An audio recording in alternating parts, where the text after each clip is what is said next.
হাজিৰা শংকৰাচাৰ্য জিকি দলটিৰ তৰফৰ পৰা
নামটিবাসী ৰাইজে আজি সমূহীয়াভাৱে গোটেই বিভিন্ন জাতি দল সংগঠন ৰাইজ লগ লাগি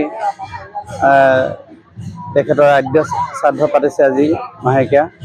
আমি তালৈ বুলি আহিছোঁ আৰু অসমৰ বিভিন্ন প্ৰান্তে প্ৰান্তে শ্ৰদ্ধাঞ্জলি জনাই আছে। প্ৰত্যেক অনুষ্ঠানতে আমি যিমান পাৰোঁ যাবলৈ চেষ্টা কৰিছিলোঁ। হয়, আমি সদায় চিঞৰি আছোঁ আচলতে জুবিন গাৰ্গৰ ন্যায় লাগে, কিন্তু আমাৰ কাৰণে অলপ দেৰি হৈছে। আমাৰ মানে বুকুত একোৰা ক্ষোভৰ জুই জ্বলি আছে, যিটো আমাৰ মানে ৰাখিবলৈ অকণমান দিগদাৰ হৈছে। আচলতে আমাৰ এক মাহটো আমাৰ কাৰণে বহুত বেছি দেৰি হৈ গৈছে আমাৰ কাৰণে। গতিকে আমি খুব ক্ষীপ্ৰভাৱে আমাৰ প্ৰাণৰ শিল্পীগৰাকীয়ে ন্যায় পোৱাটো আমি বিচাৰিছোঁ। আমাৰ ন্যায়ালয়ৰ ওপৰত, ন্যায় ব্যৱস্থাৰ ওপৰত আমাৰ আস্থা আছে। তথাপিও ভাবিছোঁ যতি অতি ক্ষিপ্ৰতাৰে যাতে মানে এই ন্যায় ব্যৱস্থাটো হয়, তাৰে আমি আশা কৰিছোঁ। আমি আশাবাদী, ন্যায় ব্যৱস্থাৰ ওপৰত আশাবাদী আমি সম্পূৰ্ণ যে আমি ন্যায় পাম। কিন্তু ন্যায় নাপালেতো আমাৰ, মই কৈছোঁৱে, বুকুত ক্ষোভৰ একোৰা জুই জ্বলি আছে। এই জুইবিলাক মোৰে নহয়, অসমৰ প্ৰত্যেকগৰাকী মানুহৰে ক্ষোভৰ জুই জ্বলি আছে। গতিকে বহিঃপ্ৰকাশ ঘটিবলৈ বেছি দিন নালাগিব। গতিকে আমি ভাবোঁ খুব সোনকালে চৰকাৰে ব্যৱস্থা কৰক, ইয়াৰ ন্যায়ালয়ে ব্যৱস্থা কৰক। জাতি ধৰ্ম বৰ্ণ নিৰ্বিশেষে আমাৰ হিয়াৰ আমঠু জুবিন গাৰ্গৰ আজি নামটিবাসীৰ ৰাইজ সকলো লগ হৈ আজি আমি নামটিত তেখেতৰ আদ্য শ্ৰাদ্ধভাগ অনুষ্ঠিত কৰিছোঁ। আপোনালোকে দেখিছে এই জেগাডোখৰ নামটি হাইস্কুল খেলপথাৰত যি অনুষ্ঠিত হোৱা আজি জুবিনৰ আদ্য শ্ৰাদ্ধ, সেইডোখৰ আজি পুণ্যভূমিলৈ ৰূপান্তৰিত হৈছে। প্ৰায় 100ৰ ওপৰত নামঘৰ, আমাৰ প্ৰায় 40টাৰ ওপৰত মছজিদ, সকলো মানুহ একত্ৰিত হৈ আজি অনুষ্ঠানভাগ আমি আয়োজন কৰিছোঁ। তাৰ আপোনালোকে যদি আজি দেখে, ইয়াতে যেন জুবিন গাৰ্গৰ মনৰ যিটো চিন্তা আছিল, যিটো সমাজখন তেওঁ একতাৰে বন্ধা যিটো প্ৰচেষ্টা আছে, সেইটো যেন আজি বাস্তৱ ৰূপান্তৰিত হৈছে। আৰু আপোনালোকে দেখিব, কোনো জাতি ধৰ্ম বৰ্ণ নিৰ্বিশেষে সকলো মানুহে পৰস্পৰক সেৱা জনোৱা মানসেৰে আজি ইয়ালৈ আহিছে। আজি ইয়াত কোনো নিৰ্দিষ্ট এজন সেৱকী নাই, যিসকলে আজি চবেই নিজকে সেৱকী জ্ঞান কৰি জুবিন গাৰ্গৰ আদ্য শ্ৰাদ্ধভাগী আজি অনুষ্ঠিত কৰিছে। ইমান ডাঙৰ এটা অনুষ্ঠানৰ কথা আমি নিশ্চয় ক'ব লাগিব। আজি ইয়াত 10-15 হাজাৰ ওপৰ মানুহৰ সমাগম হৈছে।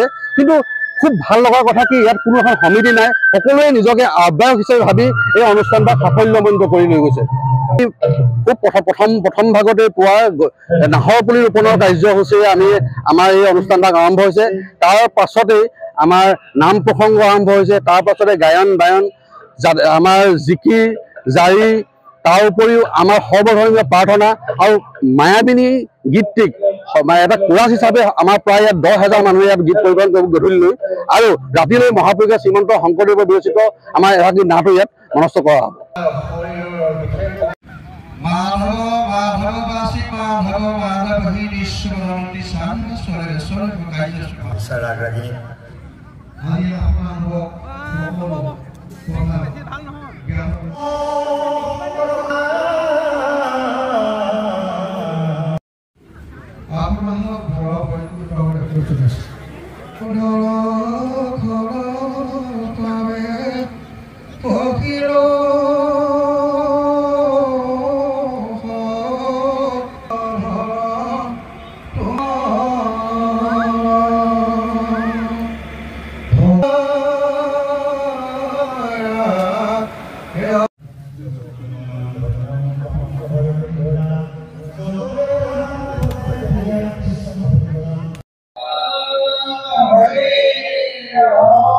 নিবেদন কৰিছে সকলোকে